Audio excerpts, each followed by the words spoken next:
Hello, welcome to Conversations with Yemi Abimbo Davids. I believe that our past episodes have been a blessing to us or added value to us one way or the other. So we're glad to be here today again.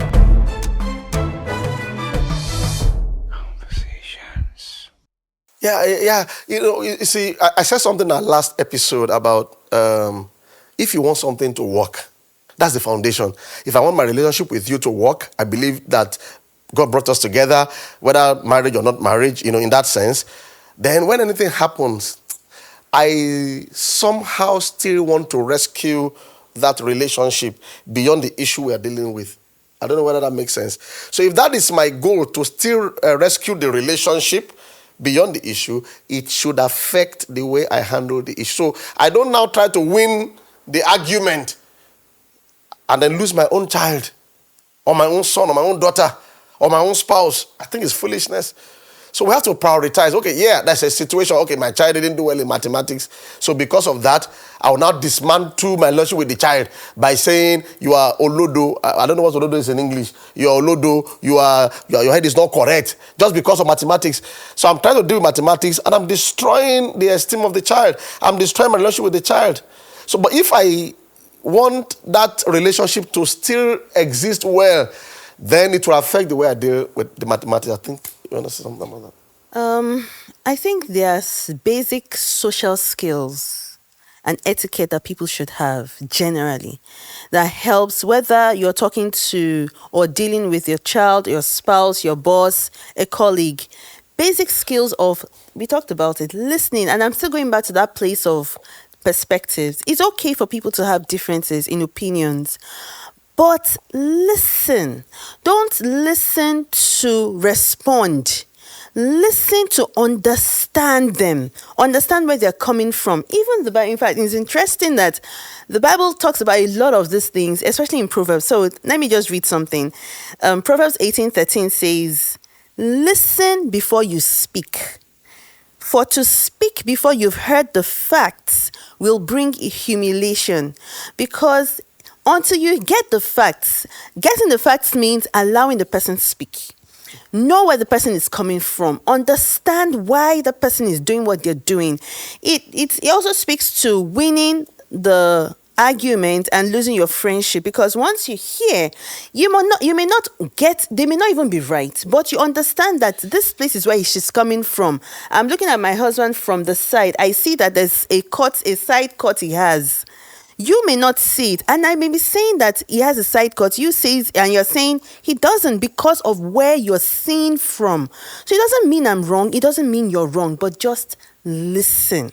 So I think that art of listening is a basic skill that everybody should have. Listen to your child. As a boss, listen to your employee or staff. Listen to your colleague. Listen to your spouse. If we all adopt that art of listening, it will reduce a lot of conflict. Yeah. Another thing I'd like to say is a lot of us as Africans, we are not used to counseling. Or should I say professional counseling? Because there are certain conflict that people have that require a third party to hear the matter and help with perspectives.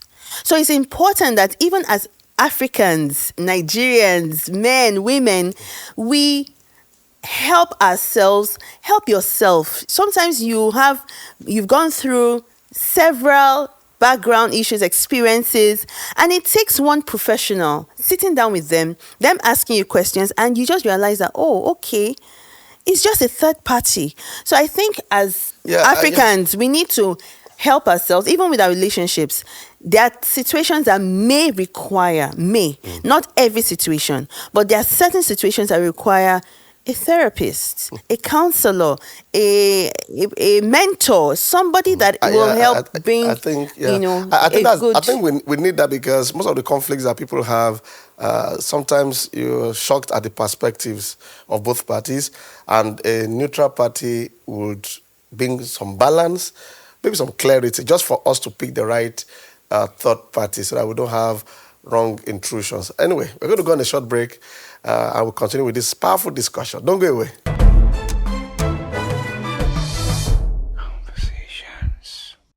Welcome back to Conversation. So we've been talking about healthy conflict resolution in our relationships and interaction. So we want to get into practical tips or practical ways to resolve conflicts in a healthy way. Tips. Um, first tip. Wait, First tip. before she talks, First wait, tip. before you talk about tips. Do not interrupt. That is my first tip, like he's doing right now. No. I was not interrupt. Yes, you are, and you were, and you do. Yes, so it's basic. Those are the things I wanted to say. I've been meaning to say. Okay, I wanted to encourage when what she wanted to people say. are talking, give them that time to talk. When they do you know what interruption does? It's short. Is it in communication Yeah, or in conflict? yeah, because you have to communicate and Okay. to resolve issues. I'm talking about practical tips now, So when people are talking, don't interrupt, because sometimes interruption just makes them feel what they are saying is No, not. no, no. No, I'm not talking But about this one, you. I want to even say Yeah, something. you are interrupting. Wait, You are wait, interrupting. Let me wait. finish. Before we get to those things, I want to lay a background. Let me finish. Because it will help your background. I'm not interrupting you You in are, the sense but of you stopping what you want to say. you actually I are. just want to lay this background of valuing the person you are talking to. Because all those tips will not make meaning. If I don't value you, in Africa, for instance, there's a way a man sees a woman based But on his sweetheart, upbringing. I have to interrupt you Yeah. because that was what I was saying. Okay. That's why I said let the person finish, so that you understand where I'm coming from. Okay. When you value people, you would give time, let them finish what they're saying. Don't interrupt. They have a valid opinion that they want to get out. Listen, don't interrupt. That is one way to Okay. to Now, I wasn't to even talking value about the people. communication. I'm talking about the relationship generally. Yeah. I hear of people shouting on their wives, or maybe wife shouting on the husband. That's why you talk down on somebody generally in your relationship. It shows how you see the person. Respect for one So another. if that has to be there first. Yeah. And some people don't have it. That's why we are here, just that awareness. That if I use the office as an example, I'm not sure a manager will just begin to shout on the deputy manager if there's an issue. It's very rare. They would, because deputy manager, But a manager at times can shout maybe at the cleaner. It's not right, you understand? But because of the gap, that mindset of I'm the manager, that person is the cleaner. So I can just pour down, So when you have that mindset about a particular gender, it affects everything, whether conflict, whether communication, whether managing money, it affects everything. You want the wife to come and beg you and kneel down before you give her money. It's still that mindset. So I just wanted to lay that background before I talk about those tips. That your wife is not like a cleaner. You might be more educated, you might be the breadwinner, but how do you see your spouse? Yeah. Even if you're a woman and you're earning more than your husband. So if that foundation is properly repaired, it will be easier for us to listen, even when the person is wrong. When a deputy manager is wrong, there's a way you put it up in the meeting. In fact, we try to quote it. Oh, sir, because it's deputy manager. But if it's like a cleaner, you just slam. So how do you see your spouse, especially for our men in our climb? If that is properly absorbed, the manner in which we resolve things or deal with things will be healthier. You can't be tackling somebody, you cannot talk in this house. You can't be saying that.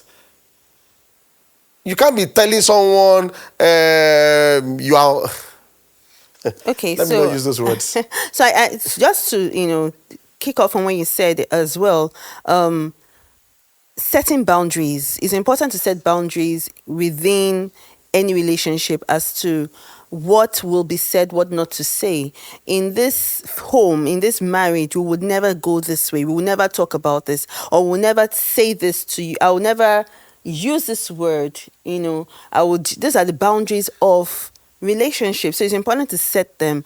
Another thing I also, in the course I've learned as well, crucial conversations where there are times when you have to tell the person you've done this, it's been a trend.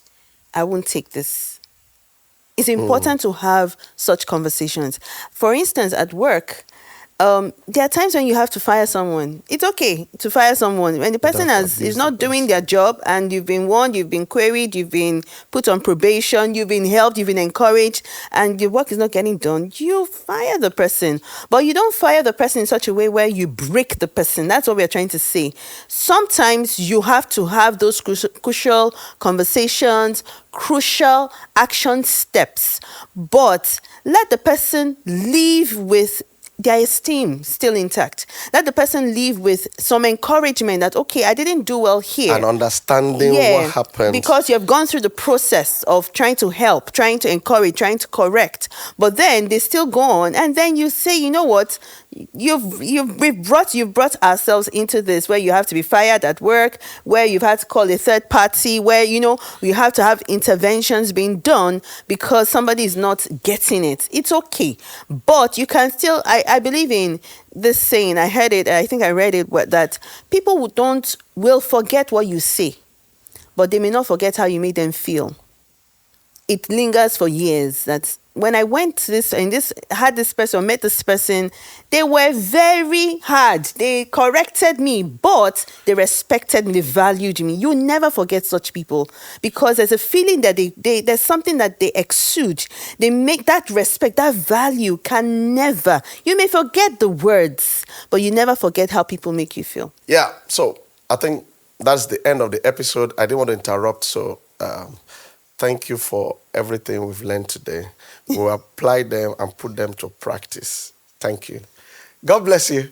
Thanks for joining in. Like, share, watch past episodes, and then let's ensure we add value to each other and be a In our blessing to each relationships, other yeah. in our relationships.